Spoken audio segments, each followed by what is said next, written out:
Hello, Lori. This is Betty Shields. Yes.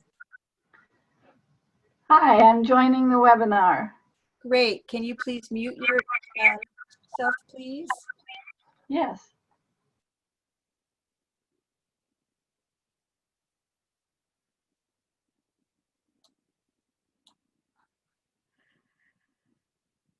So Chris, I don't have it in presentation mode so that I can see the chat. If I have it in presentation mode, I can't see the chat. So is that going to be big enough for you, or is that a problem?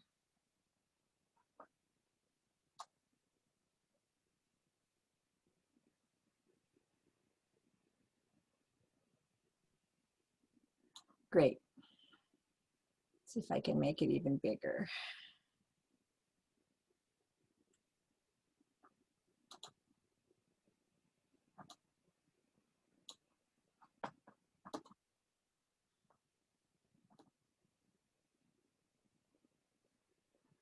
I don't know if that makes it.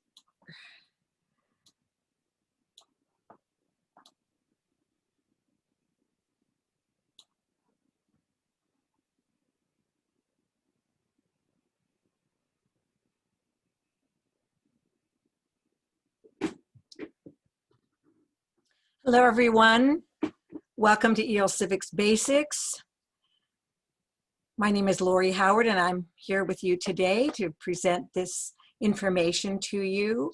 If you would take a moment to sign into the chat with your name and your agency, that way I can keep track of your attendance and contact you if I need to. I have sent most of you these slides, hoping that you might print them out or have them on your desktop so that you could make notes if you wanted to. But you don't need to do that. I will show you where they can be downloaded from the EL Civics website. And just so you know, I update these slides periodically. There's always the latest version online. So if you need any information, or you should probably download it every year and just take a quick look. It's a lot of information. I do it in this format so that you'll have these slides to refer to if you have any questions. And again, you can always contact me. My information or my, I'm trying to get it on the chat. You can contact me at lbhoward@casas.org. And I'm here to help you anytime. My extension is 183. So if you call the 800 number or any CASAS number, my extension is 183, and I am here to assist you in any way.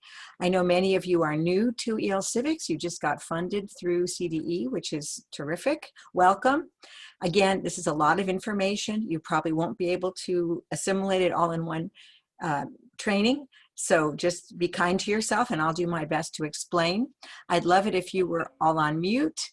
Now, I will let you open it up. I'll give you some question and answer time to do it orally if that's easier, or else put your questions in the chat and I will try to follow it as I'm presenting to you. Also, I'm happy to stay online after our meeting and answer any specific questions or questions specific to your agency. If you would like to ask general questions now, that would be the most helpful. And then anything specific, again, I'm happy to stay online or make a meeting appointment to talk to you individually. So we are doing EL Civics Basics Part 1. There is a Part 2. I'm going to go through most of Part 1 with you. There may be a few sections that are just there for reference. And Part 2 is more specific information. I'm not doing a training on that, but what you could do would be to download it from the website and then look through it. If you have any questions, I would be happy to talk with you about it. Or if you'd like a training on it, I could also do a second training if that would be helpful to you. So just let me know, keep me posted. So here we are. We have 23 people, which is great. Please sign in with your name and agency into the chat. That would be very helpful to me. And I'm thrilled to be with you today. Let's start and talk about EL Civics Basics. There we go.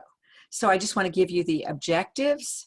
At the end of this session, participants will be able to identify the requirements of the AFLA WIOA 2 Integrated Civics Grant. That is what we are called, AFLA WIOA 2.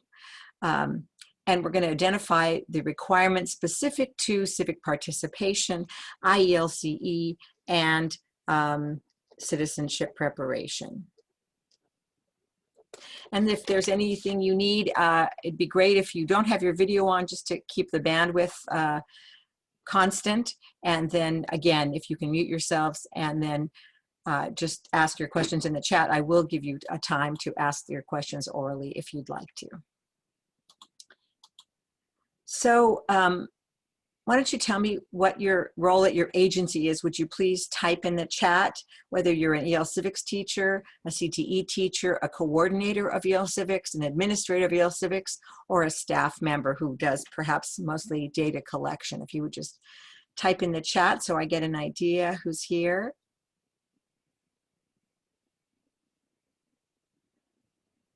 Great. And I'm going to be dealing with information for all of you, and it's good for all of you to know everything about it. At the end, I have a slide that says, who are you going to share this information with? So I hope when you are here today that you'll be taking this information back to your agency, back to your other staff members, so that you're not the only person with this information. Good, thank you so much. Okay, the first thing I want to do is show you your greatest resource, which is the CASAS website. Here we are with this red arrow, www.casas.org. That's where you're going to find the great information. You're going to go on the left-hand side of the home page and find California EL Civics. When you click on that, you get to this page, which offers you information over here on your left. Let me see if I can help you with that. Over here on your left with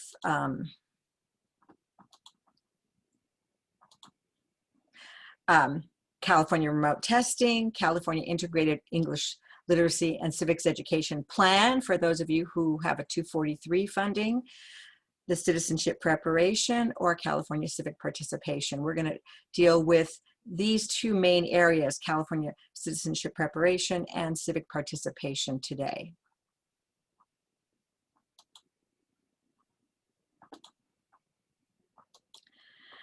So let's move to the next slide. And this is the main part of the Civic Participation website. That's where the majority of information is about civic participation. And you'll see here in the first four bullets are really the crucial items that you need. And so just be aware of that. I'll go over each one of these things. Whoops. Let's go to this one. Okay, and the next thing you see is this gray box that has a lot of PDFs, things you can download. So all the basic information about civic participation is here in this section. And so know that this is available to you. Notice that, you have here the EL Civics Basics, Part 1, that's what we're doing right now. And then I talked about the EL Civics Part 2, that's there for you. And a lot of other information that I will mention and that will be underlined in this presentation. You have received a PDF version, so you can't link to it, but you will see the names of things that you need.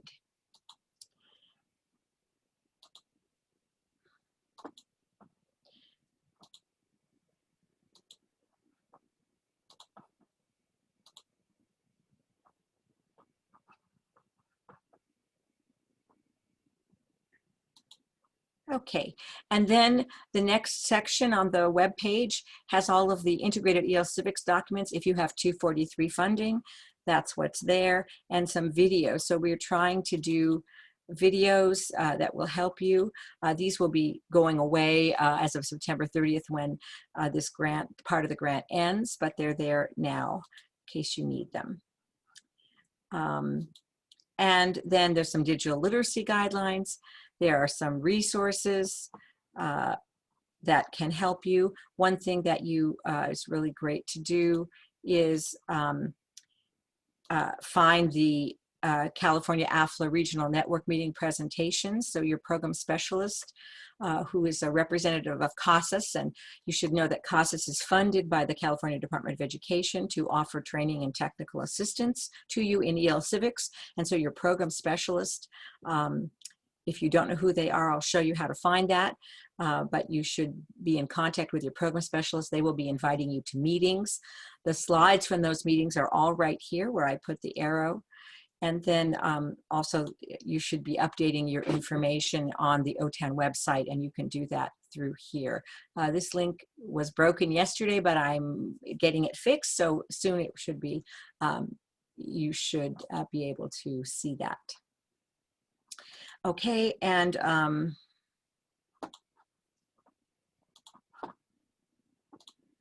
again, there's information about the needs assessment. We're going to be talking about needs assessment. That's all here for you on the website. And then at the very bottom, ESL model standards and other things, the ELPS, links to the ELPS. So a lot of things that you might need are on the website. So we just want you to be aware of that. Yes, all of these right here, the California College and Career Readiness Standards, the English Language Proficiency Standards, the Immigrant Integration Framework, which is becoming more and more important. Okay, and then we have a whole page for citizenship preparation, and you'll see all the resources there, and we're going to be talking about information about citizenship preparation as well. So basically everything you need to know is on the CASAS website. So if you don't know something, look there first and then call your program specialist or call me for any questions you might have. Any questions so far? Hopefully this is just informational and haven't seen any questions yet. So let's move on. Oh, I just want to let you know that we have remote testing for COAPs, which are related to civic participation. We also have it for citizenship interview test. So you should be aware that you can do remote testing in Civics, and you can find that again on the CASAS website. Okay, so let's get started with the general information about Civics. Basically, and we're calling it now Integrated Civics, and basically what is it? It promotes the development of integrated programs that incorporate English language and literacy instruction and civics education. And civics education here is a very broad definition of civics, not just what you would learn to become a citizen, but basically how to access the community. That's what this grant is about. It started in 1999, part of the Adult Education and Family Literacy Act, which we call AFLA, and it was reauthorized in 2014, and that's what we're in now, our 2014 version. And it changed its name from WIA to WIOA, the Workforce Innovation and Opportunity Act, Title II. And that's the current name of the funding that you have. And WIOA defines integrated literacy and civics education, and we abbreviate that as IELCE. It's education services which enable competency in English language, so very crucial that it's all in English, that it's not translated information, and that there be advanced skills needed to function effectively in the community as parents, workers, and citizens of the United States. And it includes literacy and English language acquisition, rights and responsibilities of citizenship, and then the important part of the grant now, or one of the important parts, is this here. It may include workforce training. So workforce has always been part of Civics, but if it's specific to workforce training, then it's going to have different funding, which I will talk about. And that's the emphasis of the new part of the grant. Okay, and California Integrated Civics has 3 focus areas, and this is important especially for you data people, because these are the focus areas you're going to have to select when you are reporting your data. And so your classes are either citizenship preparation, which are funded by 231 funds, Civic Participation, which is funded by 231 funds also, or this new part of the grant, newer, 3 years old, the IELCE focus area, which is funded by 243 funds.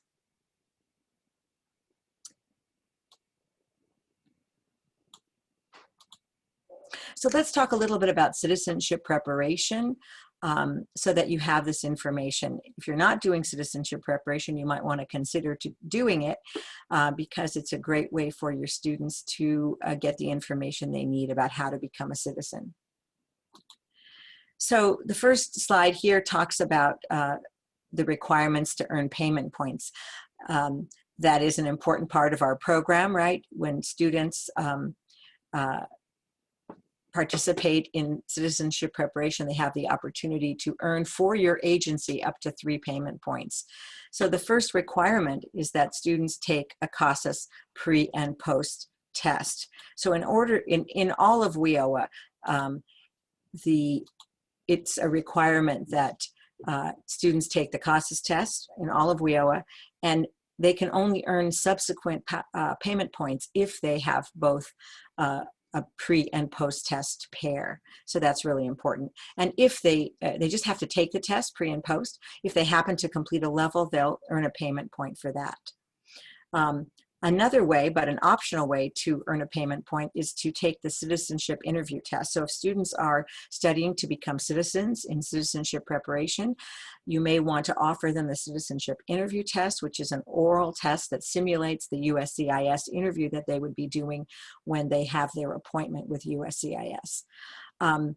Again, this is optional, but it's a way to prepare your students for the USCIS exam, and also in showing that they are prepared for it. If they score 206 or above, they could earn your agency a payment point. The government and history test is another optional test for citizenship preparation students. And again, if they pass it at 206 or above, they could earn a payment point for your agency.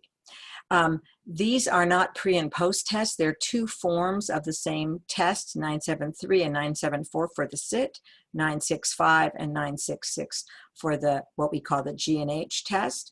And so you give the test once. If the student doesn't pass, then you offer appropriate instruction, and then you can give the test again using the second form. So that's why there are 2 forms in these tests. And of course, any passage or any taking or passage of these tests would be reported in your data reporting.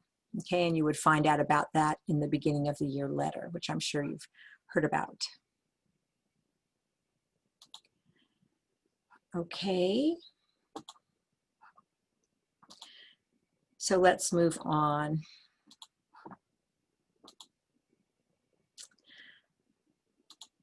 Okay, so this information is here for you to read, really. Just tells you more about the citizenship interview test and the government and history test and the time it takes to have them, etc. We realized that we needed to have that information in the slide, so I won't spend time on this, but let you know that the information about those tests are here.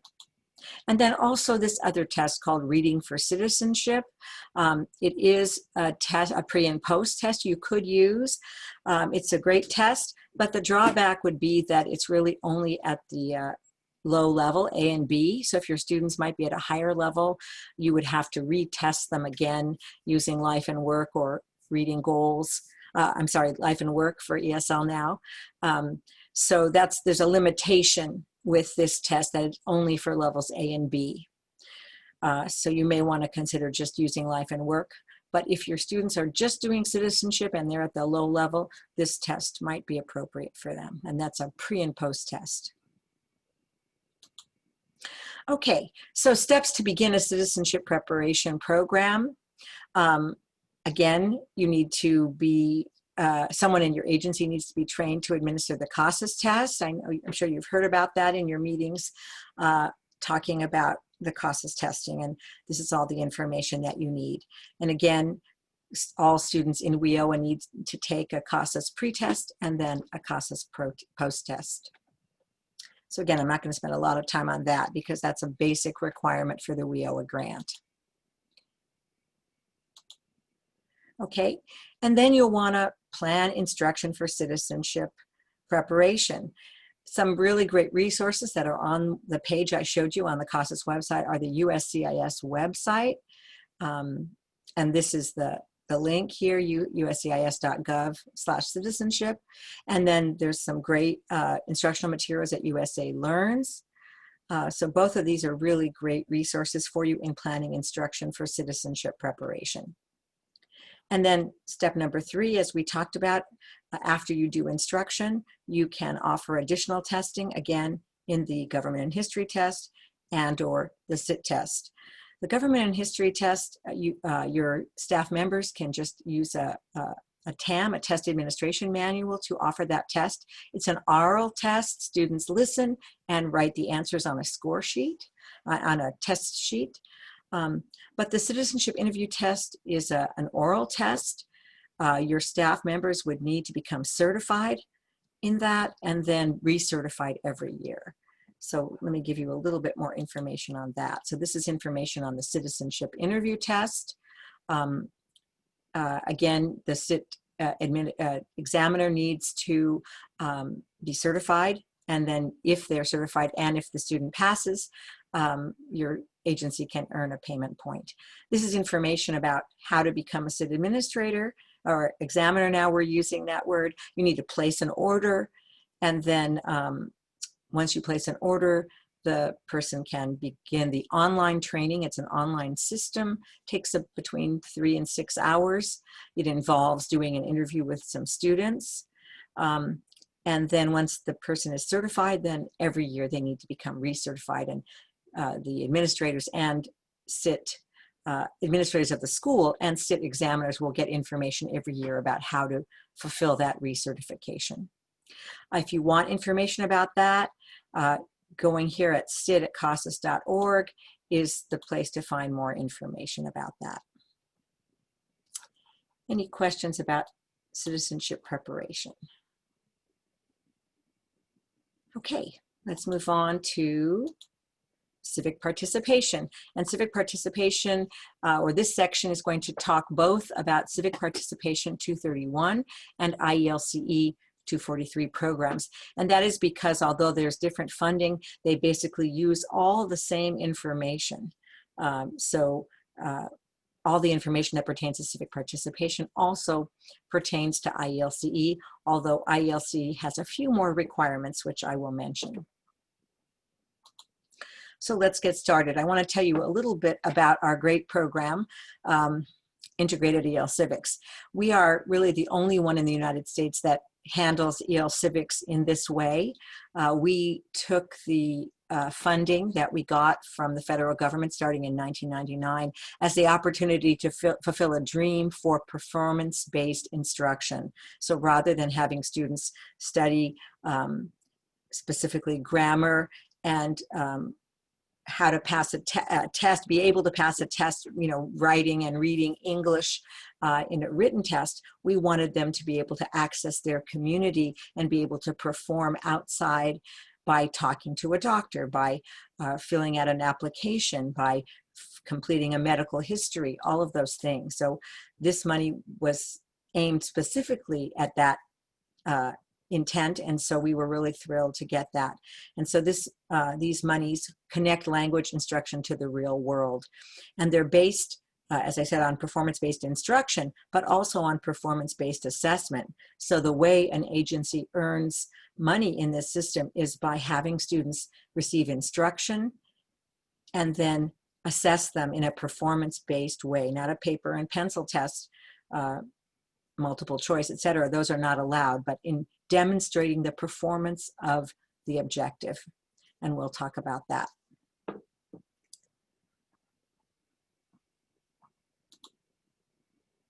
Uh-oh, I went back, I'm sorry, wrong slide. Here we go. So there are 7 steps in this program, and I'm going to go over all of them with you in more detail, but I want you to have this basic list. The first step is to administer a school community student needs assessment, and then the requirement is to complete a summary form about that. Once you have done that, you select what we call Civic Objectives and Additional Assessment Plans, or COAAPs, and then you develop or borrow additional assessments, the test that you're going to be testing the student with. And then you plan and offer instruction based on the test that you have written. You administer those additional assessments, and that's basically all of the rules for, or the requirements for, integrated EL Civics. Of course, CASAS testing is the requirement for all programs, so you would do CASAS testing. If you have 243 funding, you also need to complete a program plan. And that's changing. I'm going to tell you a little bit more about it. It's changing a little bit this coming year, and so we'll know more about it in the future. But those are the 7 requirements. Excuse me. And again, if you haven't yet typed your name in the chat, your full name and your agency, I'd appreciate it. So let's get started with the first step, administer a school community needs assessment. And I've sort of added those words, school community, because I wanted to be clear about who we're assessing. So let's say we have 500 students in our school. We want to assess, who are doing EL Civics, we want to assess the needs of those 500 students. Okay, that's who we're assessing. One of the great elements of this program is the needs assessment. So we really wanted not just to teach whatever's in the textbook, but to teach to meet the needs of our students. So needs assessment is a requirement. So every year, agencies are required to assess the needs of their students and then teach to those needs. Because of that, we see a lot more persistence in our programs and students getting their needs met. So we really appreciate that. Excuse me one moment.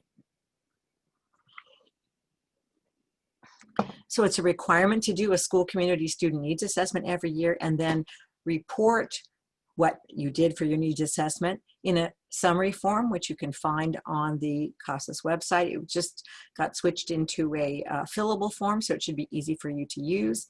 And then you keep that on file at your agency. We just put out some new guidelines about how to do a needs assessment in this era of the pandemic. So you'll want to be looking at this document as well. And that's all, again, on the CASAS website in that section where you can download PDFs. So let's talk about how to administer a needs assessment. So there's really 2 components to this needs assessment. One is a general needs assessment, and that's the one we've been doing for a long time with the majority of our students. So basically, we're asking them what they want to need, what they need and what they want to learn, and we're assessing the student community as a whole. If you have 243 funds, you'll want to also do a needs assessment of the workplace needs of your students. You'll first want to find out what kind of jobs are available in your community. You'll assess, what kind of training you offer, and then ask your students what they want to participate in terms of workforce training. So you would do a workplace needs assessment as well. And then you're going to use the needs assessment information to select the civic objectives for instruction for the agency. And again, there's a lot of information I'm telling you that you may not understand yet, but hopefully as we move along, you'll get the gist of this. So, just to say, so the needs assessment required is to assess the whole school, all the EL Civic students, but it's also optional once you've selected, let's say, 6 civic objectives for your school, that when it comes to the classroom, the teacher could also say, okay, these 6 are available to us. Which 3 of these or which one of these do you want to do first or do at all, depending on how much time you have. So you can do a further needs assessment for a specific class if you wish to, but that's optional. Okay, so how do you develop a school community needs assessment? So we have a civics objective list, okay, and it's listed here as the pre-approved civic objectives list. And again, you can find that on the CASAS website. That list has 7 areas: consumer economics, community resources, health, employment, government and law, transition, we call it, and workforce training. So depending again on whether you're doing workforce training or not with your group, if you're not 243 funded, you wouldn't necessarily choose from this section. So you could choose 3 to 5 civic objectives that you think are appropriate for your students. Again, we want you to choose something from each of the areas, so you're offering a wide array of objectives for your students. They may not choose anything in one of the areas, but you want to offer it to them. So this would mean 3 times 6, 18, that you might be offering them 18 choices. You know, if you think that's too many, you can cut that down to 2. You know, this is just a suggestion of how you might do it. It's up to you how you do it. And one thing that's great about EL Civics is that there's a lot of autonomy at the agency level. This is not coming down from above what you need to do. Well, there are requirements, but within the requirements, you have a lot of say in how it's done. So feel free, these are just suggestions. But remember that depending on your students, you should probably have a different needs assessment for your beginning level students than you do for your intermediate and advanced level students. Your beginning level students are going to need a picture-based test. And although you might want to show pictures to your intermediate and advanced students, you could probably give them a more word-based assessment.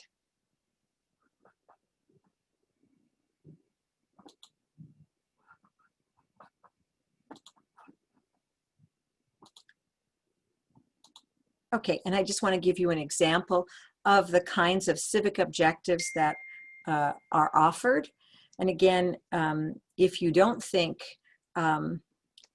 one of these is acceptable to your agency, there is a process for developing a new one. But in general, we have, I think there's 59 civic objectives now.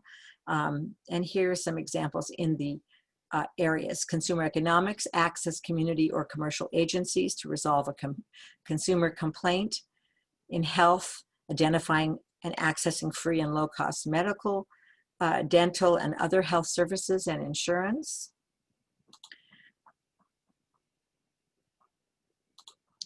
in employment, identify and access employment and training resources to obtain and keep a job. In the transition area, that was, we added 5, fairly recently, we added 5 new objectives that we thought were a little more challenging for our students who needed more challenge. And 52, for example, has to do with soft skills, identifying and utilizing personal qualities, customer care skills, leadership skills necessary to succeed in post-secondary education, training, and employment. So this is an important one. And I have a question. So for the needs assessment, are we creating it from the civic objectives? So yes, the answer is yes. You are looking at these 58 civic objectives. You are deciding which of these civic objectives might be useful to your students, and then offering a needs assessment. What do you want to study? Do you want to study how to act to resolve a consumer complaint? Do you want to learn how to get and keep a job? Are you interested in specific workforce training? In this case, number 70 here is early childhood education. And so yes, you're taking it from these objectives. If none of these objectives match the needs of your students, then you could talk to your program specialist or to me about how to meet those needs. But we've been doing this program for 20 years. We've only added 1 or 2 extra things. So a lot is encompassed in the 59 objectives that are available to us right now. But that's a great question. Thank you so much. And yes, it says we can give it through a Google form, and especially now. And that's one of the things that is talked about in that new document I mentioned about doing needs assessment during this pandemic. We'd love for you to do it on a Google form during this time, and in the future when we don't have a pandemic, it'd be a great way to do it on a Google form, on SurveyMonkey, those kinds of things. Yes. Now, doing it electronically is makes it easier for you and for the students. Okay.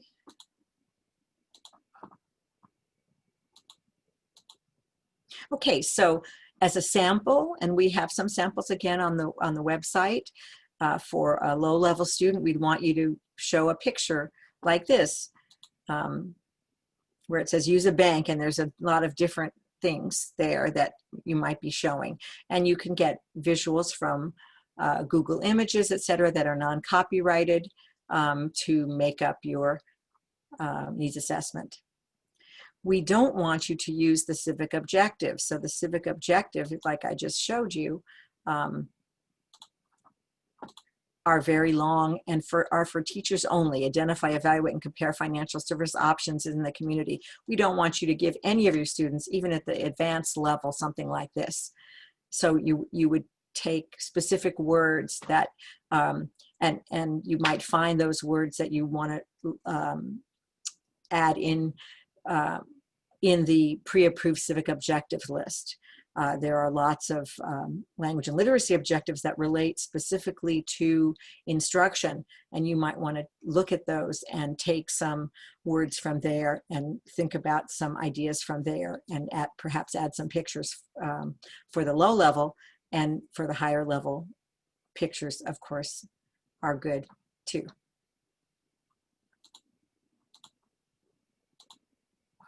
Okay, and so there's lots of examples about how to do this on the website.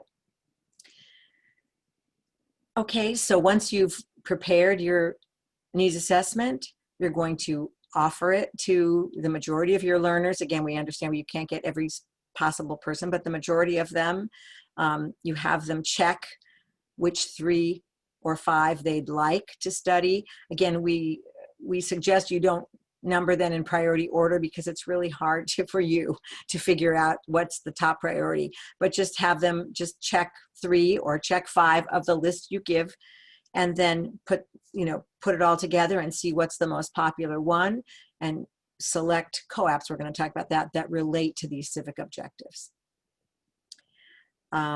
Again, so here you would tally your results, and then once you've tallied your results, you fill out the needs assessment summary form, which again you can find on the CASAS website.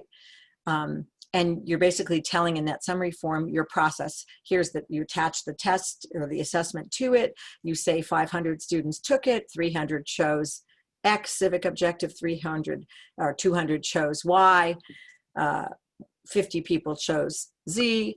And because of that, we selected these COAPs. So you write this in a brief summary, a couple of paragraphs, and you keep that on file. If a CDE consultant were to ask you for how you conducted your needs assessment, you would have that on file.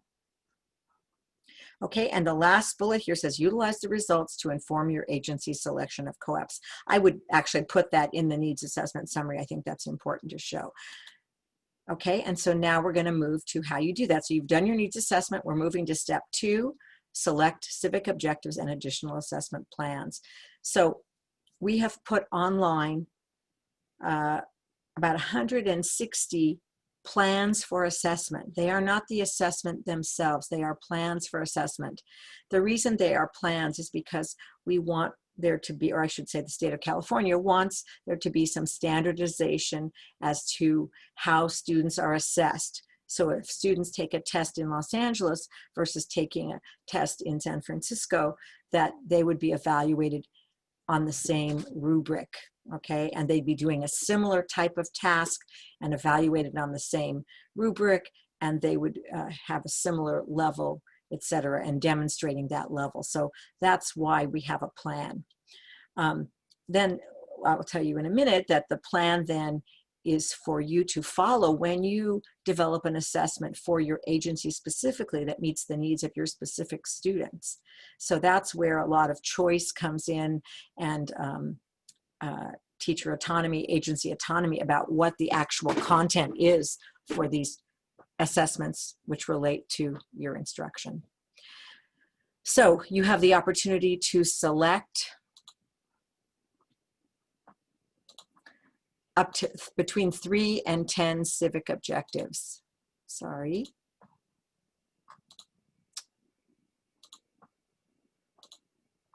Up to 3 to 10 civic objectives. If you select fewer than 3 or more than 10 for your agency, you need to ask permission from your CDE consultant. I'll talk about that in a little bit. But that's the requirement, between 3 and 10 civic objectives. Or I'm sorry, this should actually say, I think, COAPs. You're selecting between 3 and 10 civic objectives and additional assessment plans. Okay, and then you're narrowing your civic objective selections by reviewing the, well, we do want to say civic objectives here. Select 3 to 10 civic objectives. Narrow your civic objective selections by reviewing each of the pre-approved civic objectives in that civic objective plans in that civic objective to see which one you think meets the needs of your students. So even though you've done a needs assessment and students want to learn how to talk to a doctor, you have some options about what you're exactly going to teach and assess. And you'll find that in the COAAP selection list. And as a definition here, a COAAP is a general description of the performance-based assessment the agency will give learners after 30 hours of instruction. Okay, and again, we'll be getting into that information.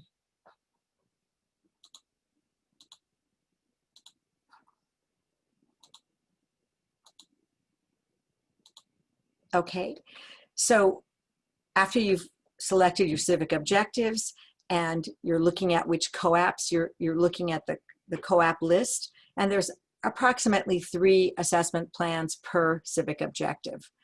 And each plan is numbered. So the first number corresponds to the civic objective. So number 1 is about financial literacy.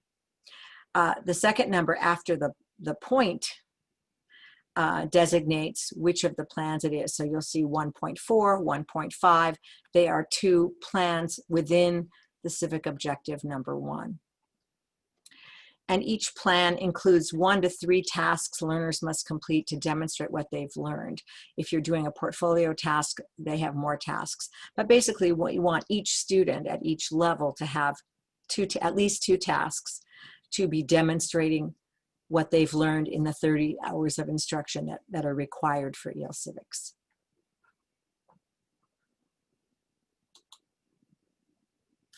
So you want to select COAPs that are most closely match the needs of your learners and your agency. You want to consider whether it should be oral, written, or role play, for example. So we're finding now that perhaps in our situation that we're in, that oral assessments might be the easiest to both teach and administer an assessment for. So you might want to consider focusing on oral assessments.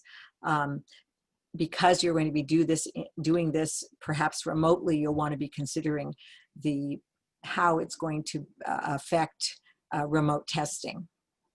So so you'll want to consider those in any kind of situation. You'd want to consider how you're going to teach it and how you're going to assess it. You'll want to consider the content. Okay, so let's say you choose Civic Objective 9, which is to locate and analyze preschool and childcare services. There are 2 COAPs in 9. One includes 2 tasks: list characteristics of good quality childcare and evaluate a childcare facility. And that happens to be a written task. Is that what your students want to do when they selected analyzing preschool and childcare services? Or do they want to compare childcare facilities and present an oral report? So you're going to be choosing between these 2 COAPs in Civic Objective 9 and trying to meet the needs of your students. You probably didn't necessarily ask your students which of these they wanted, but you're going to be evaluating which you think would be most useful to them.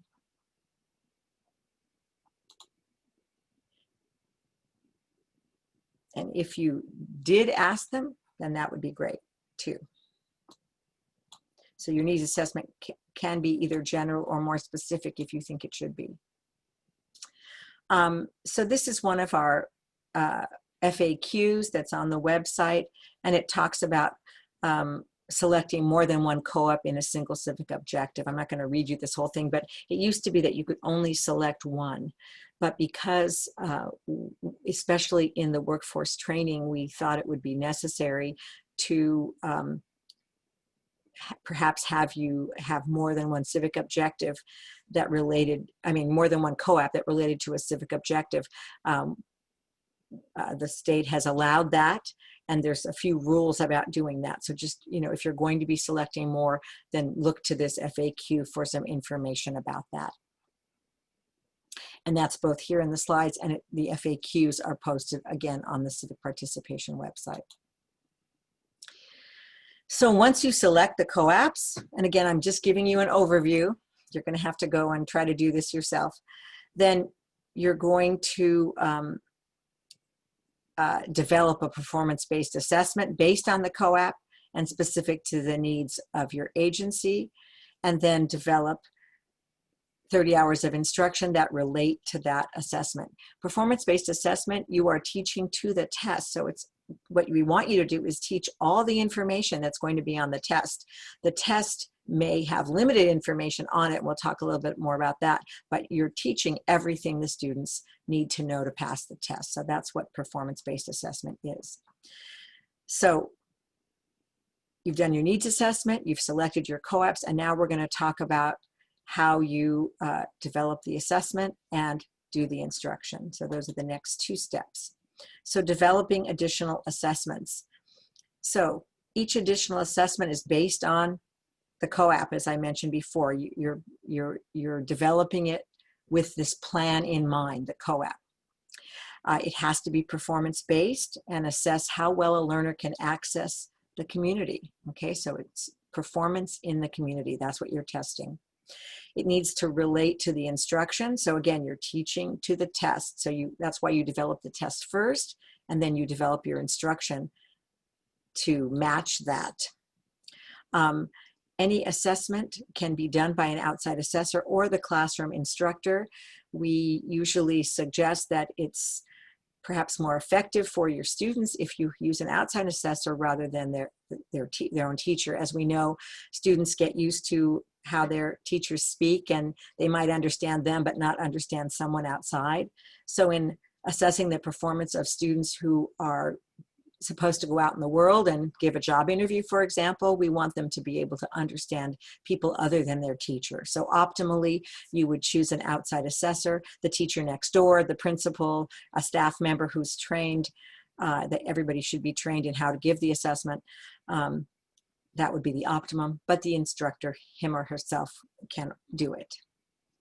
And then once you give the test to the student,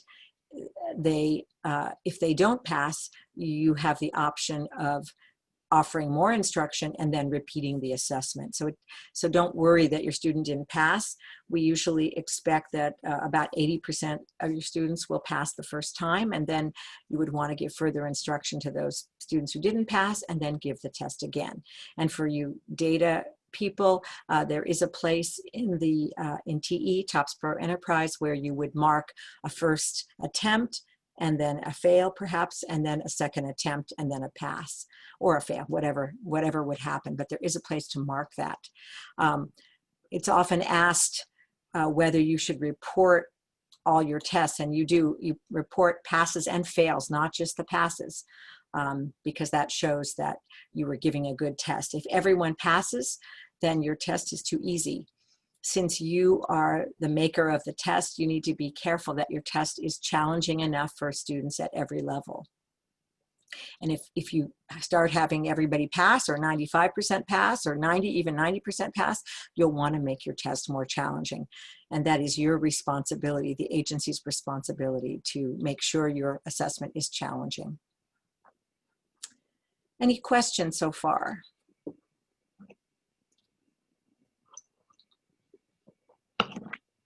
Okay. Let's see what we have here. Okay, again, talking about the assessments and developing your additional assessment. What is performance-based assessment? We talked about it a little bit, but again, it measures the student's ability to apply skills, learn from a unit or units of study. And it challenges students to use their higher order thinking skills to create a product or complete a process. So they're writing a letter to their employer, a cover letter, for example. They're filling out an application. They're researching how to access low-cost prescriptions and then accessing them. So that's the kind of thing that students are doing in EL Civics.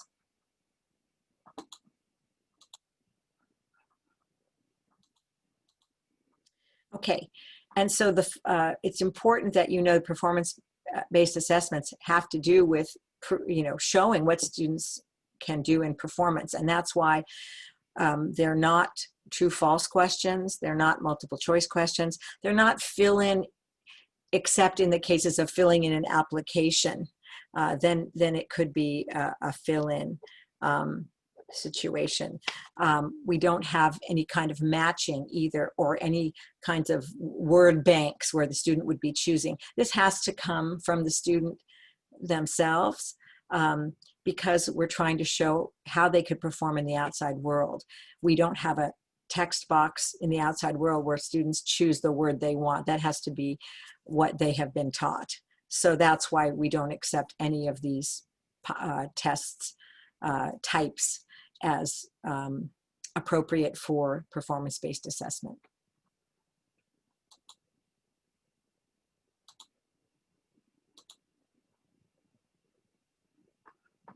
Okay, important to note that students must be assessed individually. So even though an assessment type might say role play, and we usually think of students practicing a role play with other students. For practice, that's okay. In our remote situation, you can put students in breakout groups for the practice and have them prepare a role play. But when it comes to the assessment, they are role playing with the assessor, not with another student. So they must be, and it cannot be a group project that everybody gives a part of a report, for example. If the task is to give a report, the individual needs to give that report. So it's always on an individual basis. So I think I mentioned that it takes place, the assessment takes place with the assessor. Written assessments, of course, can be administered in a larger group, but then the student himself fills out whatever the written assessment is. Okay, and there's no student-to-student interaction.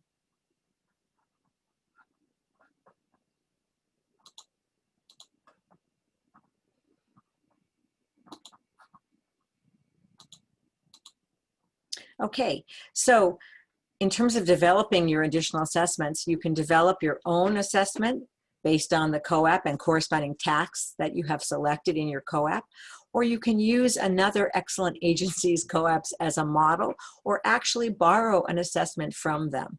So you don't have to reinvent the wheel. You can borrow an assessment if you'd like to, but just to caution you, if you borrow either instructional materials or assessments from others, be sure you check them out. Just because another agency is doing it doesn't mean, number one, that it meets the needs of your students or that it is an excellent instructional material or assessment. So be sure you check it out. Don't just borrow it without looking at it. But if you have borrowed it, be sure you keep it secure, because assessments must be secure. They are never posted online. And someone might email it to you, but then you must keep it secure, just as you would keep secure a CASAS pre or post test. So very important. And the reason is because these are high stakes instruments. Agencies are earning payment points for the passage of these tests, so they must be kept secure.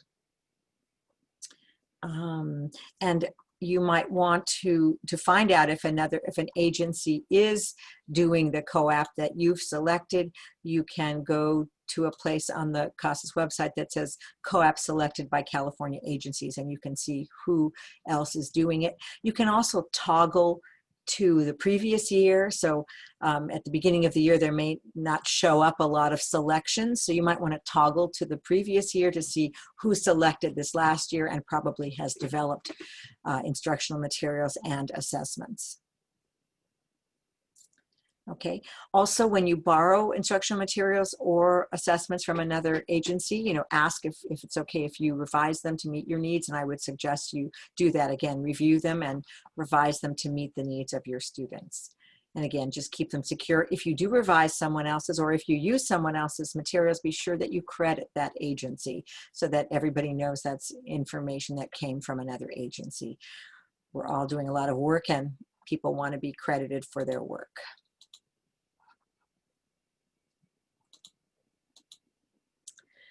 Okay, so you've developed your assessment or you've borrowed it from another agency, and now you want to plan and offer the instruction that matches this assessment. Remember that your instruction should include all 4 skills. So even though it's a written assessment, you're going to talk about it first, right? And have students talk and listen about it, and then perhaps do the reading about it, and then writing. So it is an ESL class. So even though it says it focuses on writing or reading or listening or speaking, all of the skills are going to be involved in any kind of 30 hours of instruction, right? And also know that there are language and literacy objectives that are related to each COAP. But they are only the ones that relate specifically to taking the test or planning for the test. That may only take 10 or 15 hours of your 30 hours required. So you may be looking at the pre-approved civic objectives list in order to see what other instruction might be involved in this same civic objective. So the pre-approved civic objectives list is really a very nice resource. We've just updated it.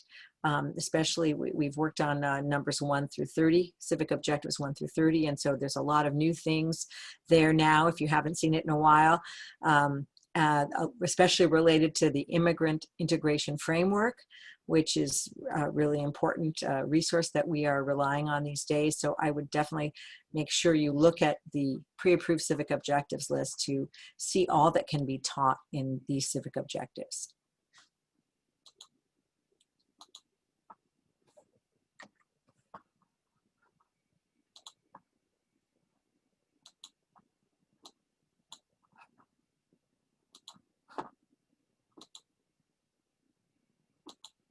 Okay.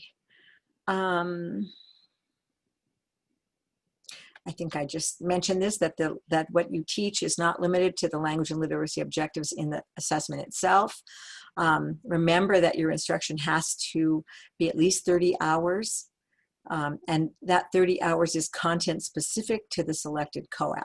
But also remember that very many things in your textbooks might also relate. So if you're doing a talking to the doctor assessment in your ESL textbook, there'll be a lot of information that you could use, or instructional materials that you could use for talking to the doctor, parts of the body, for example, symptoms, etc., that you could use to prepare or be part of this 30 hours of instruction. So don't feel that it's separate. It's integrated into what you're already teaching in your ESL class.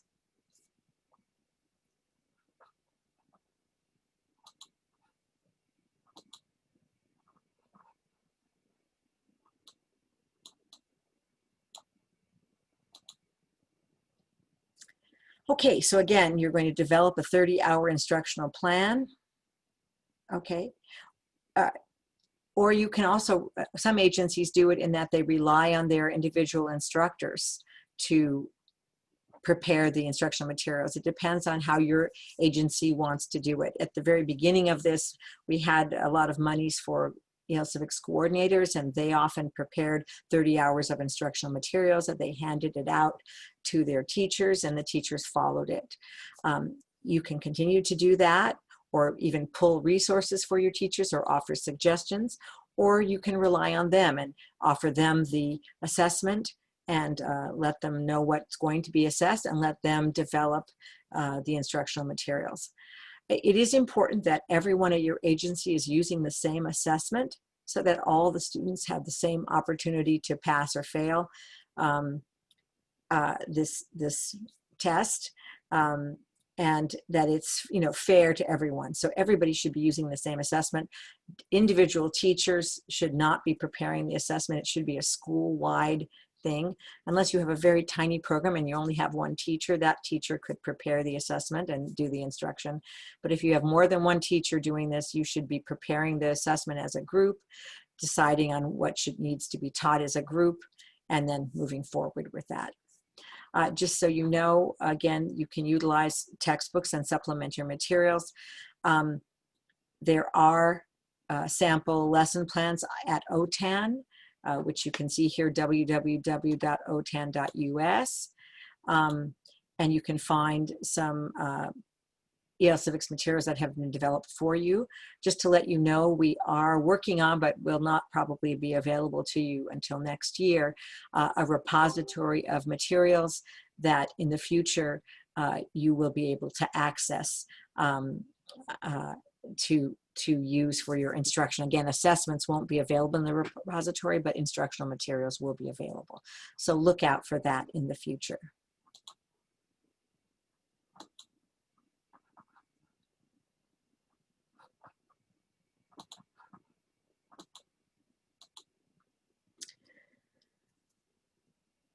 Okay, again, so now we're to step 5, administering additional assessments based on your COAAP. So once you've done the instruction, now it's time to administer the assessment. Again, after 30 hours of instruction, you administer the assessment. As a repetition, it can be administered by an outside assessor or the classroom instructor, and then it can be repeated after appropriate instruction. Any questions? Okay, I would like to take, we're down to, this is the basic information. We have a couple more things, but I'd like to take a 5-minute break so that to give you a chance to stretch. So it's 2 o'clock, and let's come back at 2:05 and complete the training, okay? Take a 5-minute break, please.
Okay, it's 2:05. Let's start back again. So we ended about this final slide on administering additional assessments. So those are the 5 basic elements of EL Civics implementation. Does anybody have any questions? Feel free to unmute yourself and ask any questions you would like at this point.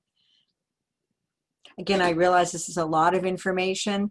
It's hard to take it all in. Maybe you'll want to listen to this recording. We are recording this, and you're welcome to go back and listen or review the slides and then send any questions you have to me, lbhoward@casas.org. I will put that in the chat again.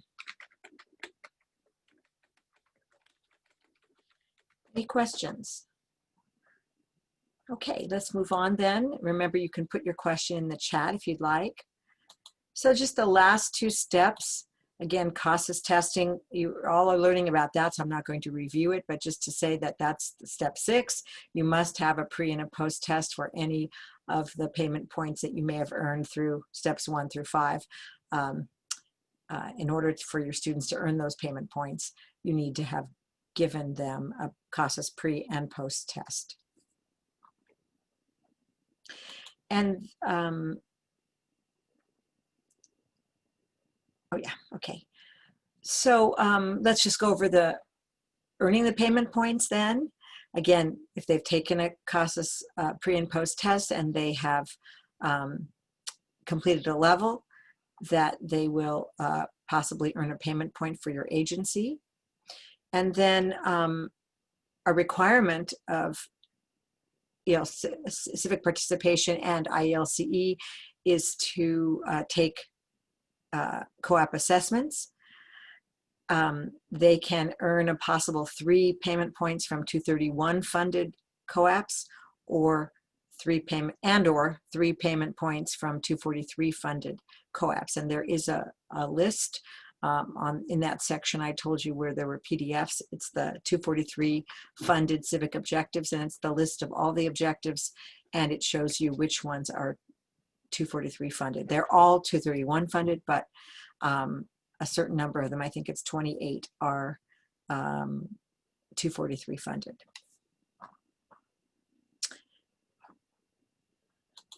Okay, and these 2 slides, 50 and 51, are just a review of what we've just done, just saying that there are 7 steps: CASAS testing, needs assessment, selecting COAPs. It's just a recap. And just a notice here that literacy students are not part of IELTS Civics, but they can participate in the instruction and even take the assessment.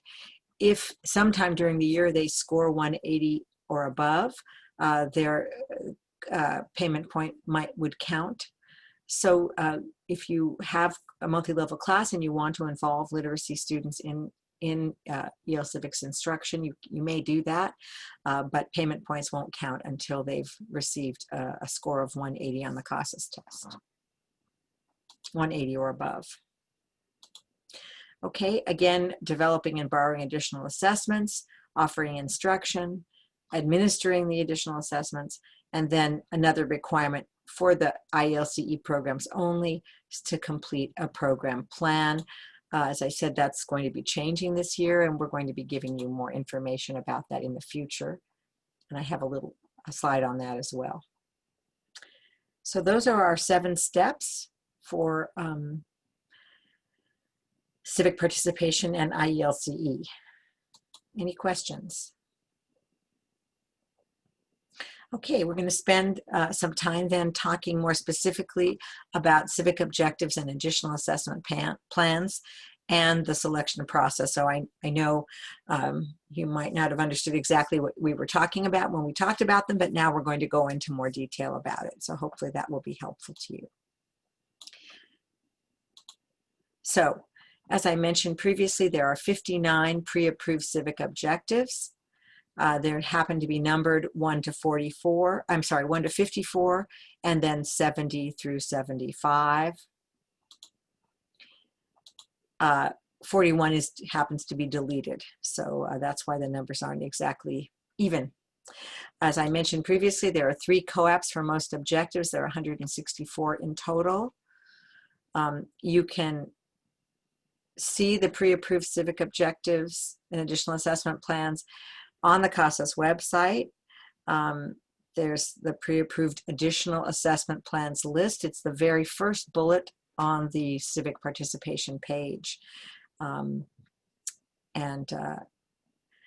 As I mentioned previously, all 59 of these civic objectives can be used for 231 funding, and 29 of the 59 have been designated for 243, and there's a list again on the CASAS website.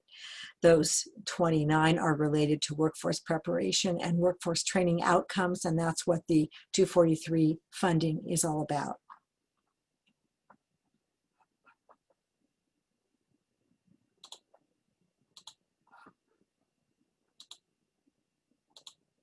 Okay, so just mention we happen to call this option 1. Okay, option 1 here is all the pre-approved, and I was telling you that that this is a very flexible system, and sort of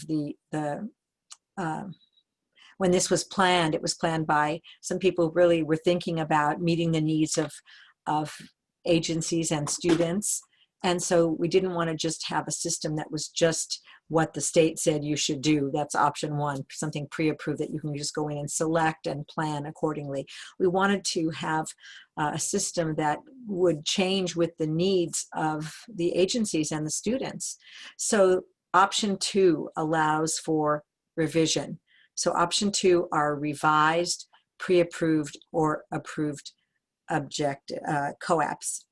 So in other words, if you look at the pre-approved list and you think that some of it meets your students' needs but not all of it, then you can select tasks from various pre-approved objectives and combine them to make a new COAP. You can also write some new tasks that you think are more meeting the needs of your students. Be sure though, when you're doing any kind of revision, that you're going to challenge your students. I once had an agency that went through and chose all the first task, which is usually the easiest task, from each of the civic objectives and additional assessment plans, and then put them together in a new one. That was not approved because it wasn't challenging to the students. So make sure you're challenging, if you're writing new things or putting new things together, that you are challenging your students. You must submit this option two or revised COAP into the system under option two after approval by CASAS. So please send it to me at lbhoward@casas.org. And truthfully, I would like to be working with you in the development. So the best way to do this so that you don't waste a lot of your time is to just send me a brief email about any changes you would like to make, briefly describing the tasks that you want to change or write new, and then we'll work together on this, okay, and make it happen. So the deadline for any changes to COAPs you'll be hearing is April 30th. So we need to have any kind of changes or revisions you want to make at least a month before to make sure that they can be in the system on time. And just remember that if you have an option to COAP in your system, that it must be selected every year in order to keep it alive in the system. That might push you to more than 10 COAPs selected, and I'll tell you how to deal with that. But always keep them live if you've done any kind of revision.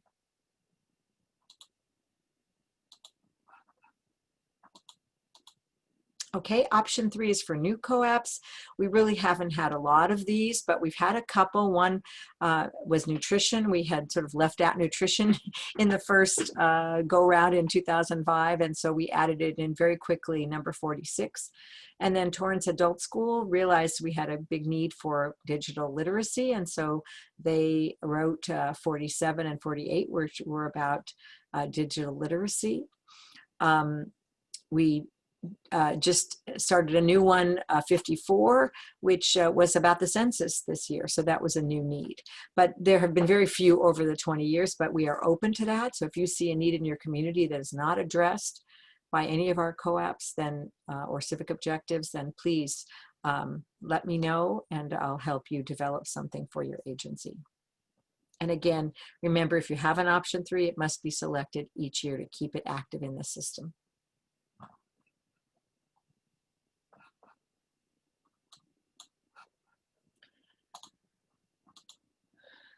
Okay, just a little bit of repetition in terms of COAP selection.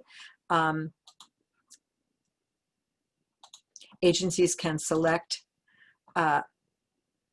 between 3 and 10 COAPs. If you select more than 10 or fewer than 3, then you need to make a request of your CDE regional consultant, which means you write a brief request stating your rationale to your CDE consultant. And if you could CC me, that helps me a lot because I keep track of that. And this request has never been denied, but basically a brief rationale why you need more than 10. Only, just so you know, only designated persons, the ELC primary or ELC secondary, can select COAPs. If you have new staff members, be sure to update your agency's contact information, as I showed you that link on the CASAS website. Also on the CASAS website, you'll find a list of not only your program specialist and your CD regional consultant. Those may be changing a little bit now, but the list should be updated soon.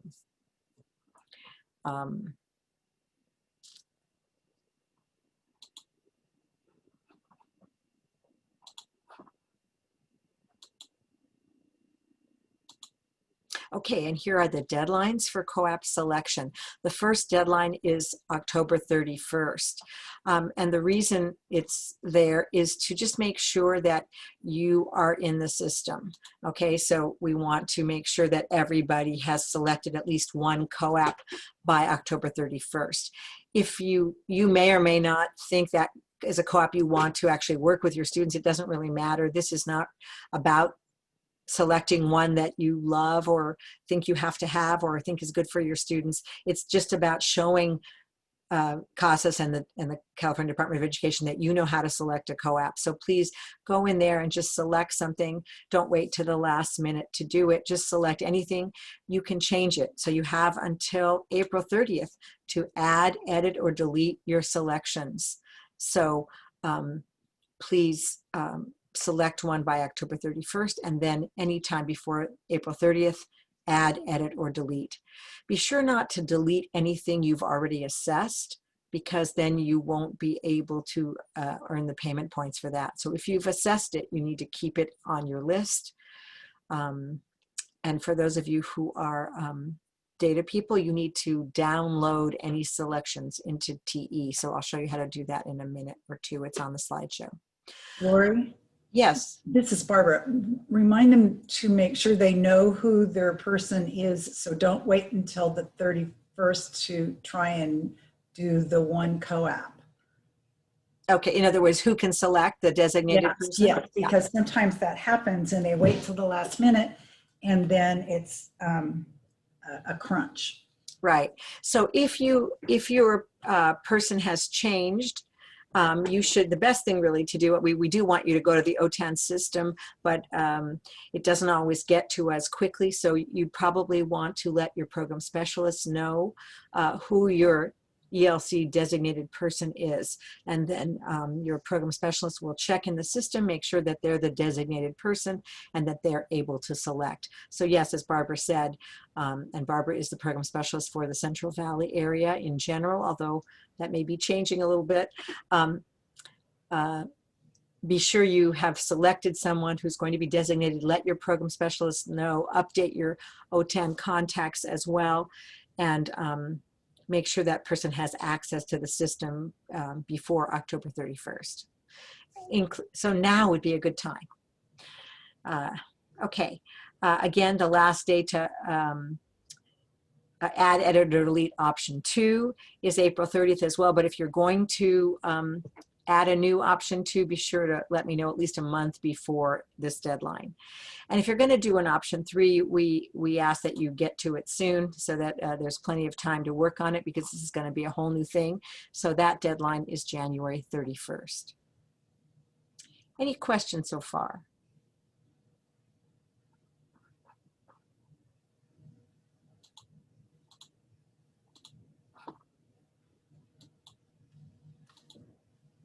Okay, let's talk a little bit about data collection, especially for you staff members, but everybody should to know a little bit about data collection. So this is how you make sure you have a SOD, student outcome data set. You need to create an entry record into the program. You need to also select the focus area. Which is it? Is it citizenship preparation, civic participation, or IELCE? And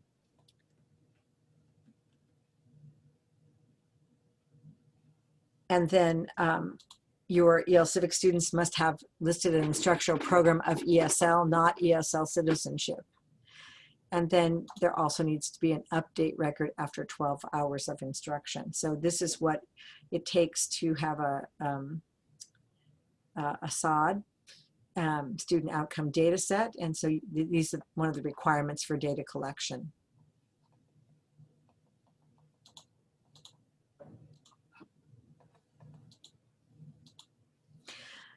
As we talked about, every student needs a pre and post-test pair in all WIOA programs. No matter what focus area they're doing, everybody needs that. For civic participation and IELCE, students need to be instructed in and take additional assessments or COAAPs assessment. And then optionally for citizenship preparation, you can give the students the citizenship interview test or the government and history test, as we mentioned previously. And just to say that we have had, as I mentioned before, really good success with IELTS Civics. I think it's really related to the needs assessment because we're assessing the needs of our students and meeting those needs with instruction and assessment. Beginning in 2005 and 6, our learners in IELTS Civics in California have outperformed all the WIOA Title II learners in California. So our IELTS Civics students really do well with this program. It increases their persistence, and it's a great program. I hope you enjoy it. And I hope your students get a lot out of it. Any questions? Oh, I've got one here. Was the last deadline for January 2021 or 22? It's 21, right? It's this coming year. Let me just go back there. Did I write it wrong? There we go. So this coming October, that's when the first deadline is in 2020. And then once we have the new year, 21, because this program year, we're in right now, program year 2021. It started July 1, 2020. It will end on June 30th, 2021. And so all of these deadlines are in 2021. Okay, you may have received a grant for a longer period of time, but the system goes by year, program year. Lori, this Yes. is Margaret. Sorry. I think she's asking about option 3, why it's January. Because the dates go October, April, and then January. Right. That's well, the reason it's going 1, 2, 3 here, and that's why it's there. But and it's just because it's option 3 and it's not used by very many people, and it's an earlier deadline just because we want to make sure you don't wait to the last minute to do something that would be a major change.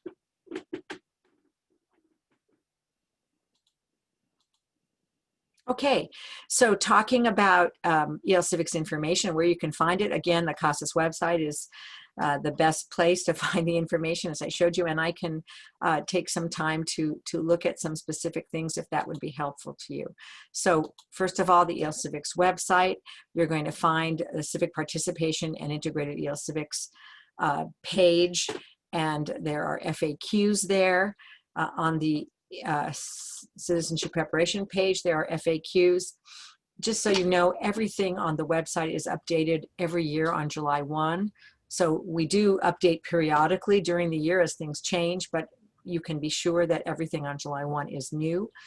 Anything that's changed during the year is usually put in green letters. So if you've read the FAQs on July 1 and see what they are, then you can just go back periodically to see what a change might be, and that would all be in green to show you it's new for the year. So I have one question. It says, since students can earn 3 points for 231 funds and it is based on how many assessments they take, can the teachers give the students 3 tests all at once after the 30 hours? Or is it only 1 test per 30 hours? So each instructional unit is 30 hours, and the test, 1 test, which might have a number of tasks in it, would be given after that. Students can only earn 3 payment points per year in, for example, 231 funds, but you might give them more units of instruction than 3, and perhaps maybe you gave them 4 units of instruction and 4 assessments, and maybe they only passed 3. You would get those 3 payment points. If they passed 4, you would still only get 3 payment points. So there's a limit on the number of payment points for 231, and then you get another chance for 243 COAAPs. If you still have a question about that, let's talk about it privately after 3 o'clock. So now talking, but thank you so much for your question. And it is confusing, I understand that, so I'm happy to talk to you more specifically. Another really important place to get your information is your IELTS Civics Network meetings, and I showed you on the website where you can find these slides. We had been meeting August to May, but now we're meeting every month, so because of the pandemic, so I probably should change this slide to just say year-round now. Again, if you should find your program specialist, who your program specialist is, and let them know that you would like to be on their mailing list, and they will mail you the slides and notices of their meetings, which are now monthly. I also have, I run an IELTS Civics Network meeting. If you would like to be on the IELTS Civics Network and receive information about my network meetings, just specifically for IELTS Civics, please email me at lbhoward@casas.org if you're not already on the list, and I would be happy to put you on the list and notify you of my meetings. I don't have slides for those necessarily, but it's just mostly a Q&A session. I do present some information and I record them so that you can listen to them if you can't participate.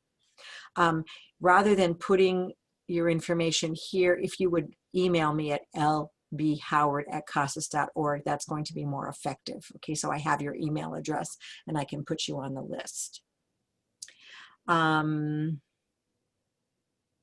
Oh, I'm sorry, I made a mistake. So these are the IELTS Civics Network meetings. Again, they're monthly now too. And then the AFLA Network meetings hosted by your program specialist.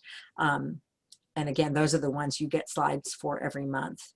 And please register for our network meetings. That really helps us, just like you registered for this training, it really helps us be in contact with you and then keep track of your attendance. So if there were ever any question that you got training, we would have record that you did.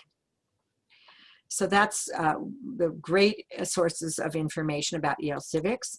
And then there are other sources as well. And let me just run those by you a little bit.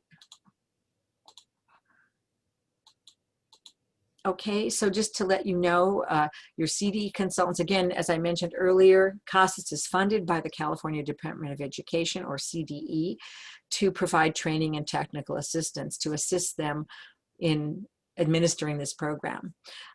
CDE is responsible for the policy and fiscal issues. So if you have questions about policy and fiscal issues, you should contact your CDE regional consultant.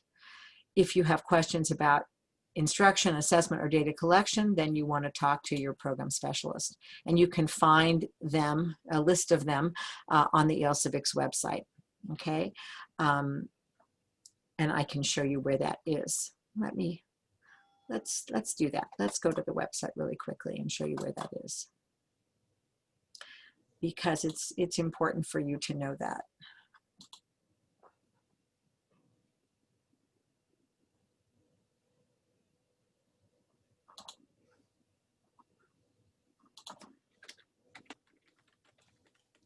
I'm going to do a new share. And let's see if that's it.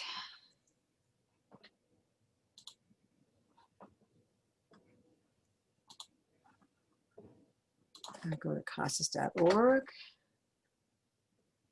And here's the home page. Hopefully everybody can see it. Let me know in the chat if you can't see this. And we're going to scroll down. Whoops. There we go. Scroll down. And on the left-hand side, you see California IELTS Civics. You're not seeing it, okay? Let's see where I am. There we go. Let's see. Thank you for letting me know. I hope you're seeing it now. Will, thank you. Let me know if you're not seeing it. Now you're seeing it. Good. Okay, so here's the CASAS website. Hopefully you've all been there. Let me just scroll up so you can see where I was, or what it looks like if you haven't been there. If you haven't been there, please do. You need to become a community member, which may take 24 hours. So be sure to go to CASAS website, and over here up on the right-hand side, it says create an account. So you'll want to do that. And then if you scroll down, over here on the left-hand side, you see California EL Civics. And I showed you this statically in the slides, right? But here you are, you've got your general information, and then you have all of these places to go. So you have your California remote testing if you want to test remotely for COAAPs or citizenship interview test. If you're 243 funded, you'll go to this section here about your plan. At least we don't know what it's going to be for next year, but it will be there in the future, whatever the plan is. If you want to learn about California Citizenship Preparation, you would go here, and what we've talked most about today is the California Citizenship Preparation. But this is the link that would take you to your program specialist or CD consultant. And I hesitate a little bit to show it to you now because it's going to change, but hasn't changed yet. So for now, at least, if you want to find your program specialist, currently it's done by county. So depending on what county you're on, so if you're in Sacramento, Lake, Marin, Butte, then Kay Hartley is your program specialist. Really an important person to know. You have her voicemail extension here and her CASAS address. If you're in one of her counties, then write to her and ask her to be on her AFLA WIOA network list, and she'll be informing you about everything you need to know. Okay, so that's true for all of our CASAS program specialists. Again, this may be changing, but you will be notified about those changes in terms of if it's not by county. Again, then up here at the top, you've got a list of regional consultants, and here you go. Again, until recently, they were also listed by county. So go ahead and find out who your person is now, and then in the next month or so, I think this is going to be changing a little bit, or you'll be notified of the change. So contact that person now, or see who it is. And again, your CD consultant, if you're in Napa, Sonoma, or Lake counties, Catherine Peacock is your person, and here is her email address and her phone number. So that's crucial information for you to have. Let's go back to the slides. Let's see where they are. Ah, there we go. Okay, so now we're back at the slides. Any questions about what I just showed you? I probably should have showed you or asked you before that. Hopefully now you are seeing the slides again.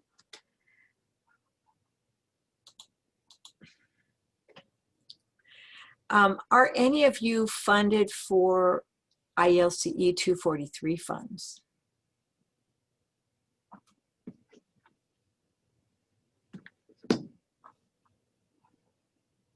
If you're funded for IELCE 243, would you type 243 in the chat? Okay, good. Okay, you're starting this year. Wonderful. So I didn't want to do this if you're not. Let's talk a little bit about IELCE. Remember that all the requirements for IELCE are the same requirements as for civic participation, but there's some extra things you need to do, and that's what I'm going to talk about here. So 243 does everything we just talked about for civic participation, but there's a few extra things. Okay, so remember I told you a little bit earlier that this new funding starting in 2014 added 243 funding, and the purpose was to encourage students to get workforce training. In other states, it included adult basic education and ESL students. In California, these monies are used only for for ESL students now. It may change in the future, but right now, these funds are only used for English learners.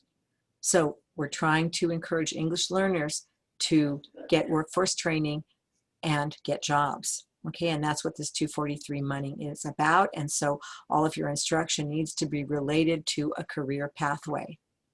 So again, this slide just talks about what the federal requirement is, that it relate to English, that we're teaching English in these courses, that they also not only learn about workforce, but they learn how to be effective parents, and citizens as well as workers, and that workforce training is included. That's what the 243 funding is about.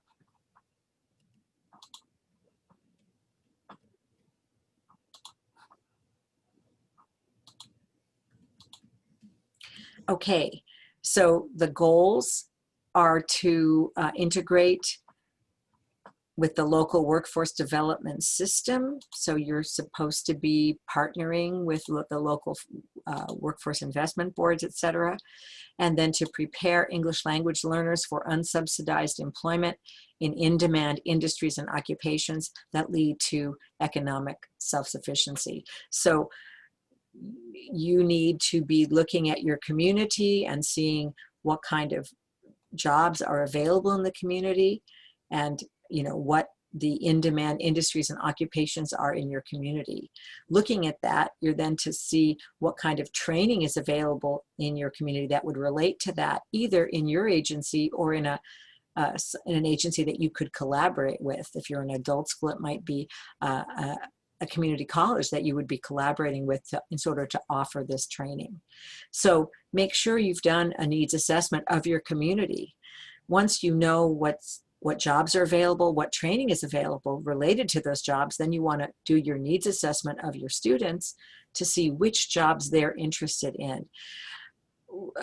We're not asking you to just offer any job training. If your students are not interested in it, then developing a career pathway for that is not going to be fruitful for you. So make sure you know what the needs not only of your community are, but the needs of your students and the desires of your students. No point setting up a program that your students will not participate in. So make sure that you're keeping that in mind.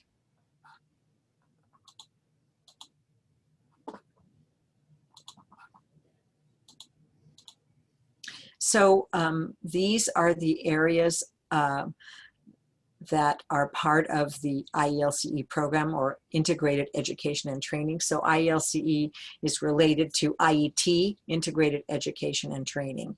So these are the three components. The first one is adult literacy. So adult literacy, and in this case, adult education and literacy, is in California ESL. Okay, and that you might be teaching workplace-related COAAPs in your ESL classes to support a career pathway you are developing for IET.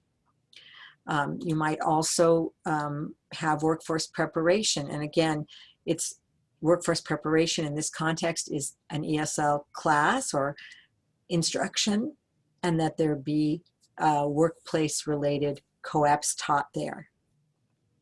And then the third component is workforce training, that there be what we call here, mostly in California, career technical education, CTE, and that's the career component. These three components are needed in order to have an effective IET, IELCE program. And this is the requirement of the federal government and of California.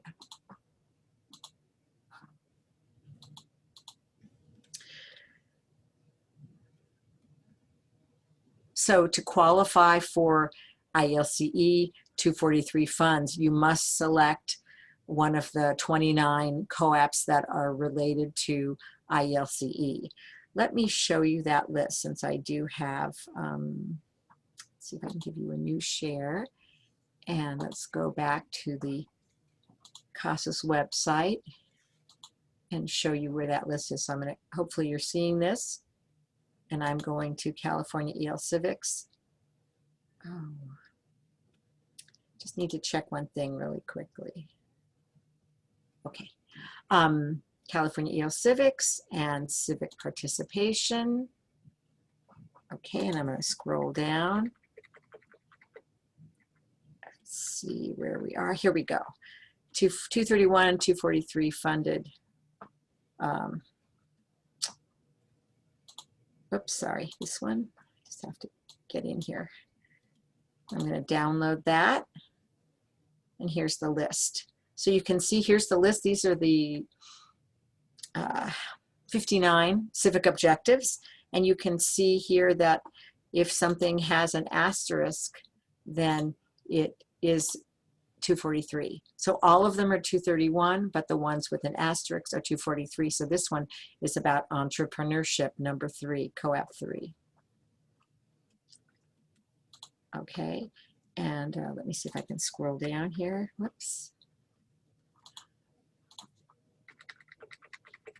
Another one, number 11, research and describe cultural backgrounds, because that's an important part of workplace, right, is to understand the cultures of other employees.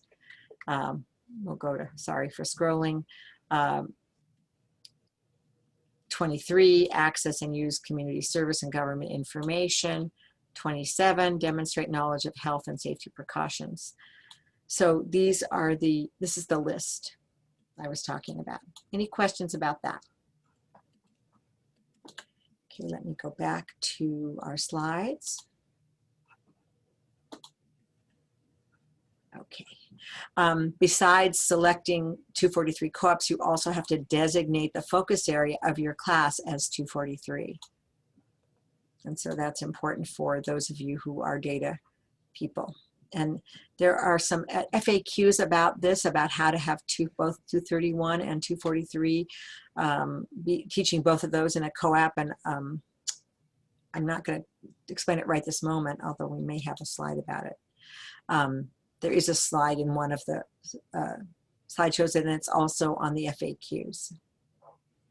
So this is important to know, that 243 COAPs and workforce training must be taught simultaneously in a career pathway, which is contextualized and uses a single set of learning objectives and activities organized to function cooperatively. This is the state and the federal government's rule about receiving 243 funds.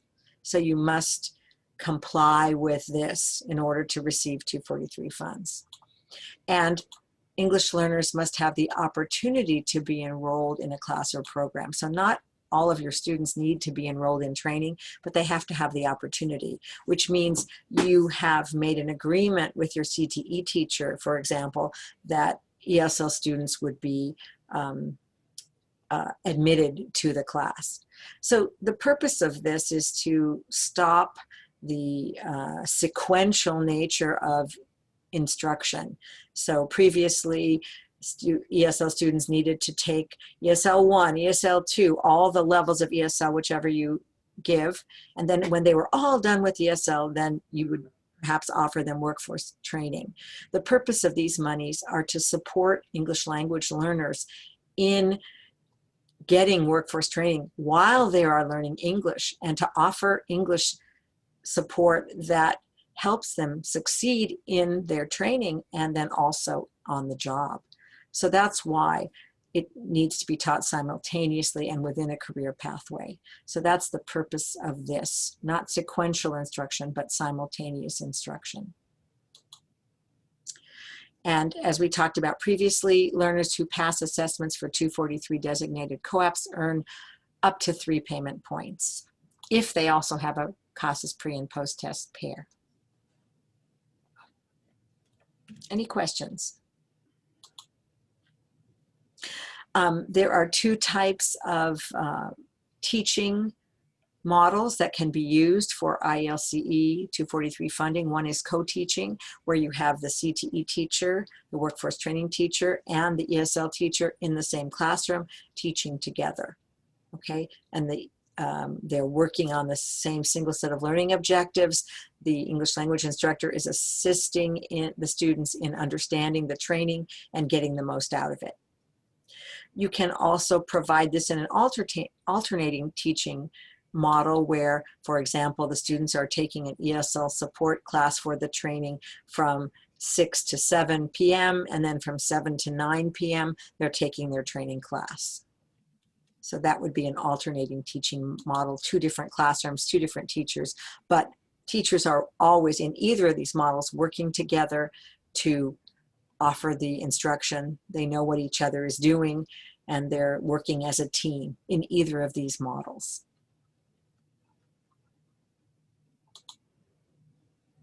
So here I have 4 steps to developing an IELCE program. If you're new to this, if you just got funding this year in 243, then you'll want to follow these 4 steps. If you have had funding, you might want to check out these 4 steps to see what might be missing, what you might have missed that could help you have a more effective program. What's really, really important in developing an IELCE IET program is that your team works together. And you really need an effective administrator to put together the team. You cannot just hand this project off to a teacher, a CTE teacher or an ESL teacher or a counselor to make this happen, because they don't have the power and control to implement this. So you need your administrator and your ESL teacher and your CTE teacher and your support staff, your counselors, your data people, to work together to make this happen. Really crucial. If you didn't start out that way, that may be why your program isn't flourishing the way it might be. So think about how you can work with your team and make this a team effort. Again, as I mentioned, you need to identify the current training you have available to you, perhaps in your agency, and what the opportunities are. Remember that your English learners might be limited in their language, so they might not be able to do a training that would require a high level of English. For example, welders have to take this very detailed welding test at the end of their training. So a beginning low student, probably not a good pathway for them to be on a welding pathway if they expect to finish it anytime soon. So be aware of the limitations of your English language students, and try to form partnerships that would allow them to, with support, to complete a training. Again, you want to make sure that whatever training you decide leads to industry recognized credentials and jobs. So you don't want to be offering anything that wouldn't lead to a job. So you want to communicate with employers in the community, as I mentioned, to make sure that jobs are available for students, and then set up your program based on what kind of jobs are available. And also, one of the requirements, I guess it wasn't in the slide, oh yes, unsubsidized family sustaining employment. So we're not necessarily talking about minimum wage jobs. We want to be training our learners to get jobs that are family sustaining wages. Okay, so that's what we're looking for.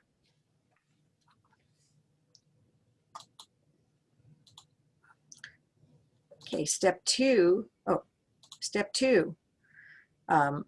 assess the needs and offer support services. So you need to assess the needs of your learners, as I talked about, to see what kind of training they might want to do, and also what skills they have and what language level they are. So that what they could, even if they want to be a welder but they're beginning low, maybe that's not the best choice for them. So you'd want to let them know what they would have to do in order to complete the requirements of that job. One of the crucial things that research has shown that our students need support services, and I think we've had workforce training for English language learners for a long time. One of the things that makes or breaks a program is the support services. Students need to hear from counselors what's available to them, what pathways are available. They need counseling and discussion of barriers to instruction. Do they have childcare issues? Do they have transportation issues? What keeps them from completing training to get a job? So it's crucial. That support is crucial to our students. We can't just say, oh yeah, there's some class over there you could take if you wanted to. We need to help them get over the barriers that would keep them from meeting their goals. So support services are crucially important in this program and expected to be utilized by your agency, so very important. Step 3 is that the faculty and counselors work together to develop the curriculum, instruction, support services, schedules, recruitment practices, everything that's needed to help a student succeed. Your staff needs to work together to put this program into place. Okay, and then a requirement of IELCE is to teach COAP. So you have to figure out where the COAPs are going to be taught. They're normally taught in workforce preparation sections, either as part of a co-teaching situation or a separate class. They can also be taught in the ESL classes. But you have to choose ones that directly relate to the training and will support the English language learner to succeed in the training. That's the purpose. Oops.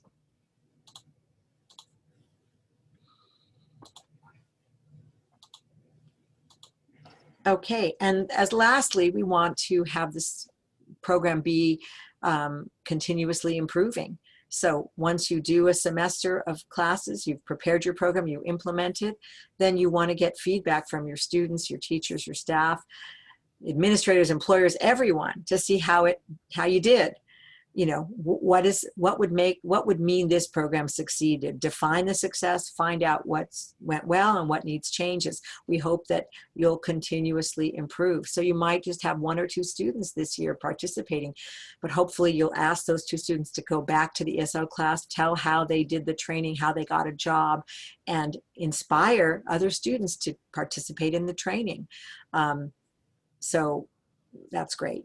You want to document your progress, plan your next steps, and you want to let people know what you're doing. If you're doing a great job, again, inform your other students, inform your board, your administrators, your other faculty members, because we expect that you might start small with just one pathway, but then when everyone, all the stakeholders realize how great the program is, that they would want to be a part of it too. So this is how you make a program grow, with these steps.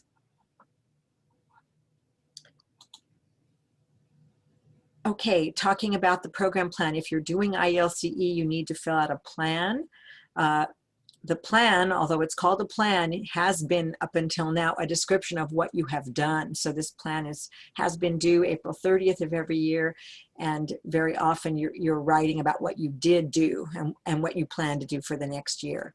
This year it's going to be different. We don't know a lot about it yet, but it's called the Continuous Improvement Plan, and it's going to integrate the other plans. So it's not only going to be IELCE, but it's also going to include the Professional Development Plan, the Technology and Distance Learning Plan, and the Integrated Civics Education Plan, okay? So more information is coming about this soon. And it will be due again, as it has been on April 30th. We don't exactly know what it entails, but you'll be getting information about it, especially from your program specialist. And I heard someone unmute themselves. Is there a question?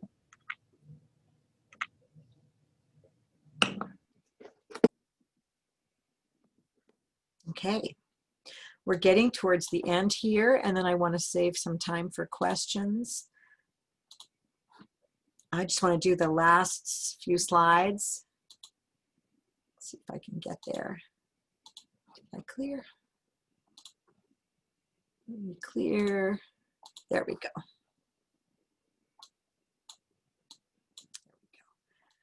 Okay, so just to tell you, we've hopefully met the objectives for today, which was identifying the requirements and identified things specifically for civic participation, IELCE, and citizenship preparation. I hope you've learned a lot of new things, because many of you are very new to this. If you've been here before, maybe you learned something new. If you'd like to type in the chat one specific thing that stood out or that helped you, I would appreciate that. And if you, I just want to remind you also that please share this information with your staff members so that everybody has this information. You might want to share the slides or let people know there will be future trainings. This one is recorded and will be online for you to, or your staff members to listen again, but there will be trainings in person also, so that might be a good place for people who want to get their questions answered in real time. And again, we have about 5 minutes for questions now, and then I'm happy to stay, after I finish the recording, stay online longer if you have individual questions. So Daniela says she'll share with your ESL instructor and administrators. Very good. Thank you so much for saying that. Okay, you're going to share with your administrator. Really important, because now you've learned some very specific information and your administrator may not have that information, so please share. Any other questions? You're welcome to unmute yourself or put your questions in the chat.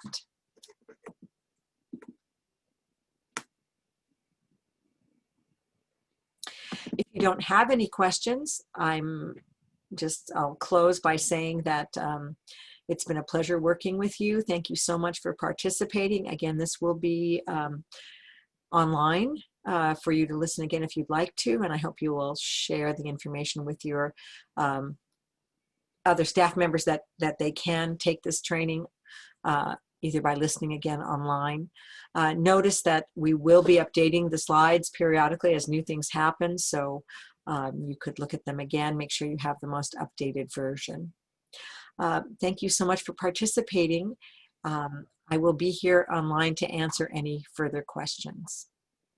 Appreciate it. Good, thank you for telling me what was helpful to you. That's great, and that helps me do a better job in the future. I wish you good luck with your IELTS Civics programs.